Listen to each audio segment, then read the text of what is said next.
Meeting électoral dans la banlieue de Mexico. Avant l'arrivée du candidat à la mairie, un groupe d'une centaine de personnes s'installe. Tous portent une panoplie de militants. Par conviction? Pas forcément. À quelques jours des élections, le parti semble avoir bien plus que des t-shirts et des casquettes pour persuader les électeurs. Ils vous ont donné des consignes de vote? Oui. Comment vous l'ont-ils dit? Eh bien, ils nous contactent, nous demandent de regrouper un certain nombre de personnes et après, ils nous payent. Et ils proposent combien pour un vote? Oh, ça peut être de 60 ou 80 euros. Et vous considérez ça comme une fraude ou comme quelque chose de normal?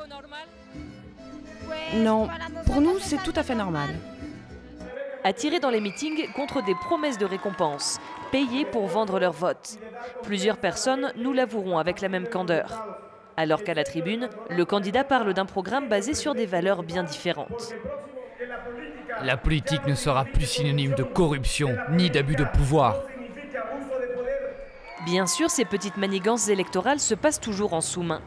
Lorsque le groupe remonte dans le bus après l'événement, l'organisateur ne perd pas la face.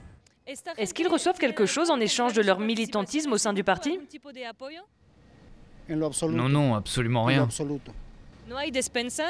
Pas de cadeaux, pas d'argent pour qu'ils soutiennent le parti? Non, pas un centime. Acheter un vote constitue clairement un délit. Mais par des petits cadeaux de campagne, les partis flirtent constamment avec l'illégalité. José est inspecteur de l'Institut électoral mexicain. Il contrôle les dépenses des partis pendant la campagne.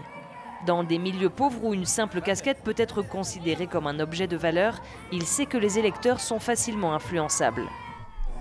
Je ne doute pas que certaines personnes ne viennent que pour les cadeaux qu'ils reçoivent. Cette femme interrogée au hasard lui confie qu'elle reçoit des vivres en échange de son inscription à l'antenne locale du parti. Et à combien de personnes donne-t-il des vivres? Environ 500 personnes. Chaque mois, le parti me donne 1 kilo d'œufs, de la viande et du riz. C'est pour ça que vous continuez à militer dans ce groupe? Oui, parce que je vis seule et je n'ai pas toujours de travail. Cette corruption déguisée est difficile à repérer. Un vrai casse-tête pour les inspecteurs qui vont sillonner jusqu'à dimanche un pays de 78 millions d'électeurs.